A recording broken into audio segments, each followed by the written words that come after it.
Ne fais pas d'omelette et sont cassés les œufs, dit-on souvent. Mais est-ce que certains œufs cassés valent vraiment la peine d'être brisés? Récemment, un crash d'hélicoptère a secoué l'Afrique de l'Ouest et ce n'était pas qu'un simple accident. Non, c'était bien plus. Un drame qui a réveillé les tensions politiques entre le Bénin, le Burkina Faso et le Niger, tout en soulevant des questions géopolitiques complexes. Le Bénin, allié ou vassal? Et la question qui taraude de nos esprits est celle de savoir, l'Afrique de l'Ouest pourra-t-elle un jour se libérer de l'influence néocoloniale ou continuera-t-elle à être prise en deux feux? Bienvenue à tous sur cette chaîne. Aujourd'hui, on vous embarque dans une analyse de la situation explosive qui secoue notre région entre alliances stratégiques, accusations de néocolonialisme et enjeux de souveraineté. Cette vidéo va décortiquer pour vous ce qui se cache derrière ce crash tragique. Avant de plonger dans le vif du sujet, abonnez-vous à la chaîne, likez la vidéo et surtout partagez votre avis dans les commentaires. L'Afrique de l'Ouest a-t-elle encore une chance de réinventer ou devons-nous accepter notre destin sous l'œil vigilant des puissances extérieures? Répondez dans les commentaires et n'oubliez pas de vous abonner pour plus de contenu exclusif.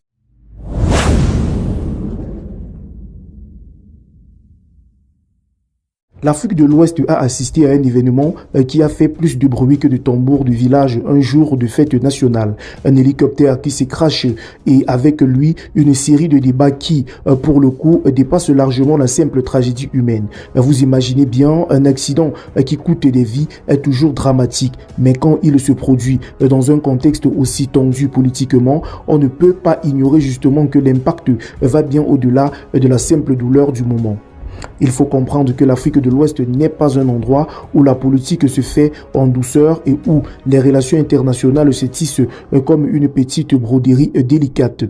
Non, ici, on parle d'une région où chaque mouvement géopolitique fait trembler les fondations de tout un continent. Alors, quand un tel accident survient, il ne fait pas seulement remuer justement les cœurs, il fait trembler les claviers des analystes politiques et les micros des journalistes. La présence des troupes étrangères au Bénin n'est pas un secret pour beaucoup. Pourtant, la situation devient un terrain minier dès qu'on l'évoque. Le Bénin, sous la présidence de Patrick Talon, a souvent été accusé de jouer les bons élèves dans la classe des anciennes puissances coloniales. Et là, ce crash justement dans un contexte déjà tendu ne fait qu'alimenter justement les rumeurs et spéculations. Certains disent même que l'hélicoptère n'a pas seulement crashé par accident, mais qu'il s'est écrasé sur le poids des questions politiques qui pesaient justement déjà sur le Bénin. Ce n'est pas le premier accident qui déclenche de telles polémiques, mais ce dernier met le doigt sur quelque chose de beaucoup plus profond.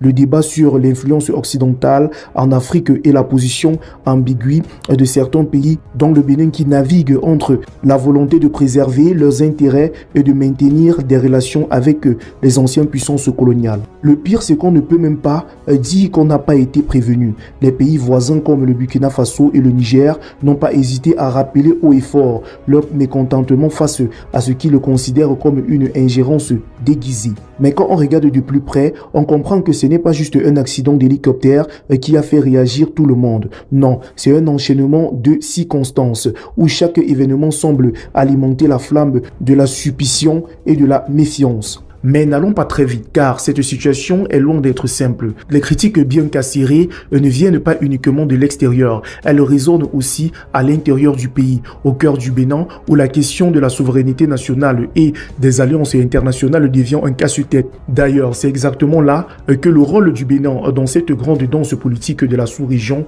prend tout son sens. En parlant de cela, n'oublions pas que le Bénin n'est pas un cas isolé. L'Afrique de l'Ouest dans son ensemble vit une époque où les rapports de force sont plus complexes que jamais. Et c'est justement ce que nous amène à poser la question. Quel rôle joue exactement le Bénin dans tout cela? Pour comprendre tout cela, il est nécessaire de se pencher sur les accusations du néocolonialisme qui viennent souvent de ses voisins. Mais comment ces accusations se construisent-elles? C'est ce que nous allons explorer tout de suite. Ah, le Bénin, ce pays où l'ombre des grandes puissances de l'Afrique de l'Ouest, mais qui, avec ses accords militaires et ses relations internationales, donne parfois l'impression de vouloir marcher sur les traces des géants. En tout cas, les critiques qui pleuvent sur la présidence de Patrice Talon sont aussi nombreuses que les grains de sable sur une plage. Et quand les accusations viennent du Burkina Faso et du Niger, on comprend que ça ne sent pas la rose au Bénin. Vous voyez, le Bénin a cette réputation d'être une sorte de pépinière pour les bases militaires des anciennes puissances coloniales. Oui, c'est bien ça. Certaines voix s'élèvent pour dire que le pays serait devenu une terre d'accueil pour les soldats français et d'autres forces extérieures. Mais le plus drôle, si on peut appeler cela drôle, dans tout ça, c'est qu'on accuse le Bénin d'être une sorte de vassal volontaire dans cette histoire. Comme un élève modèle qui, à force de bien faire ses devoirs, finit par perdre son indépendance et se retrouve coincé dans une relation de dépendance.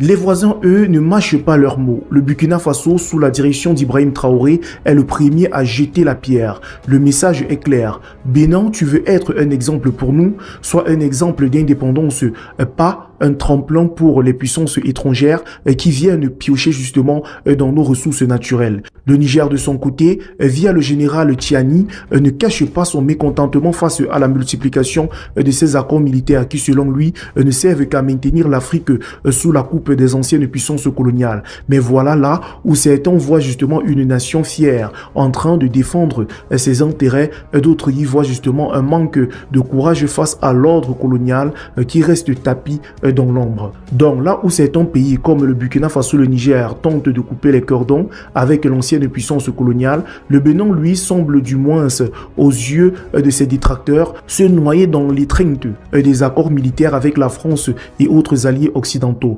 Pourtant, tout n'est pas noir ou blanc dans cette histoire. Patrice Talon et son gouvernement défendent leur position en expliquant que ces accords sont bénéfiques pour la sécurité et la stabilité du pays. D'ailleurs, pourquoi se priver de l'aide de la puissance étrangère quand la menace terroriste dans la région est bien réelle? Mais soyons clairs, il y a bien une réalité qu'on ne peut pas ignorer. Ces relations internationales du Bénin sont perçues par certains comme un signe de soumission déguisée sous des formes de coopération. Et ça, ce n'est pas qu'un discours du Burkina Faso ou du Niger. C'est un sentiment qui circule à travers l'Afrique. Et chaque fois qu'un Béninois accepte de s'asseoir à la table des négociations avec les puissances coloniales, certains se demandent si cette indépendance ne commence pas à ressembler justement à une illusion. Alors que faire? Faut-il, comme certains le souhaitent, jeter tous ces accords à la poubelle pour embrasser un chemin plus radicalement indépendant, ou faut-il jouer la carte de la diplomatie, quitte à être vu comme un allié des puissances extérieures? La réponse à cette question n'est pas simple et il n'est pas étonnant que le Bénin se retrouve au cœur de cette discussion en Afrique de l'Ouest. Mais là où le Bénin se trouve vraiment dans une position difficile, c'est qu'il n'est pas seul sur cette scène géopolitique. Et c'est à ce moment précis que l'on se rend compte que l'histoire ne se limite pas à une simple question de relations bilatérales entre deux pays. Non, l'avenir de l'Afrique de l'Ouest et même du continent tout entier pourrait bien dépendre de la manière dont ces nations géreront leurs relations entre elles et avec le reste du monde. Alors, qu'en est-il de l'avenir de la région ? Maintenant que ces tensions sont à leur paroxysme, c'est ce que nous allons explorer dans la prochaine partie. Ah, l'Afrique de l'Ouest. Si ce n'était pas aussi sérieux, on pourrait presque dire que c'est une scène de théâtre avec des acteurs bien rodés, mais qui ont un petit problème d'équilibre. Les enjeux sont énormes, mais les manœuvres des uns et des autres nous rappellent que dans cette région, rien n'est jamais aussi simple. Et le crash de cet hélicoptère, loin d'être un simple accident, est en train de cristalliser justement les divisions et d'amplifier les tensions qui existent déjà depuis un moment. D'un côté, vous avez des pays comme le Burkina Faso et le Niger qui depuis quelques années ont pris un virage de 180 degrés. Ils semblent avoir décidé de secouer le joug des anciennes puissances coloniales, quitte à briser les chaînes de la diplomatie classique. Ces pays en révolte contre ce qu'ils appellent la néocolonisation n'hésitent pas à dénoncer haut et fort l'ingérence étrangère et à réclamer une plus grande indépendance. Leurs leaders Ibrahim Traoré et Tiani ont mis leur peuple dans la danse de la souveraineté, prêts à faire tout ce qu'ils pour échapper justement aux influences extérieures, même si cela implique de prendre des chemins imprévisibles. Mais est-ce que cette audace géopolitique garantit un avenir plus radieux pour la région ? pas sûr. De l'autre côté, le Bénin, entre hésitation et ajustement, semble avoir décidé de jouer sur plusieurs tableaux. D'un côté, il veut rassurer ses partenaires occidentaux en maintenant justement des relations militaires et économiques solides. De l'autre côté, il doit faire face à des critiques internes et externes qui lui reprochent de ne pas être assez ferme dans sa quête d'indépendance. Mais voilà, la situation du Bénin n'est pas un cas isolé. Toute l'Afrique de l'Ouest se retrouve à un carrefour. Les pays de la région, bien conscients de leur richesse en ressources naturelles et de leurs importances stratégiques, se battent pour obtenir justement une place au soleil dans un monde globalisé où les grandes puissances ont plus que jamais les yeux rivés sur leur terre. Le problème, c'est que dans cette grande danse géopolitique, l'Afrique de l'Ouest semble avoir oublié une chose importante, l'unité. Vous voyez, chaque pays semble jouer sa propre partition sans vraiment se soucier de l'orchestre entier. Le Burkina Faso et le Niger, tout en prônant une sorte de rébellion commune contre l'influence occidentale, ne réussissent pas toujours à créer une dynamique régionale cohérente.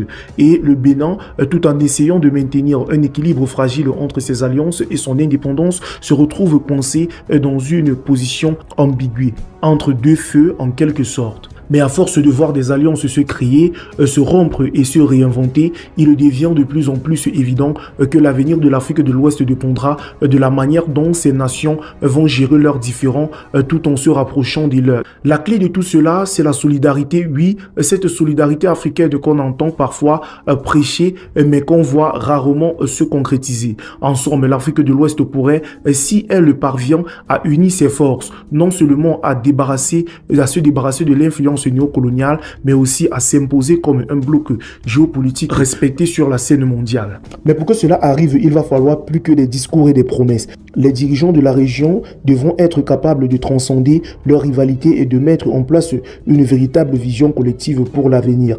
Et là, la question qui se pose est la suivante. Les pays de l'Afrique de l'Ouest seront-ils capables de s'unir pour faire face à ce défi géopolitique ou continueront-ils à se tirer dans les pattes au moment où l'unité devient plus urgente que jamais?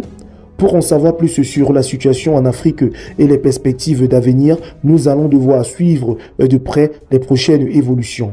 Mais avant tout, gardons à l'esprit que l'issue de ce drame ne sera pas seulement déterminée par les hommes politiques, mais aussi par les actions concrètes qui découleront des discussions actuelles. Ce crash tragique a profondément marqué l'Afrique de l'Ouest, soulevant des questions cruciales sur les relations entre les pays de la région et les puissances internationales. Il met en lumière les dilemmes auxquels les nations africaines sont confrontées, comment concilier souveraineté et coopération internationale dans un monde où les influences extérieures continuent. Ce triste événement n'est qu'un symptôme d'une réalité géopolitique complexe qui mérite toute notre attention. Alors, que pensez-vous de cette situation en Afrique de l'Ouest? Le Bénin doit-il maintenir ses alliances avec les puissances occidentales ou doit-il embrasser un chemin d'indépendance? Dites-nous ce que vous en pensez dans les commentaires. N'oubliez pas de liker cette vidéo et de vous abonner pour ne manquer aucune actualité exclusive sur la situation en Afrique et dans le monde.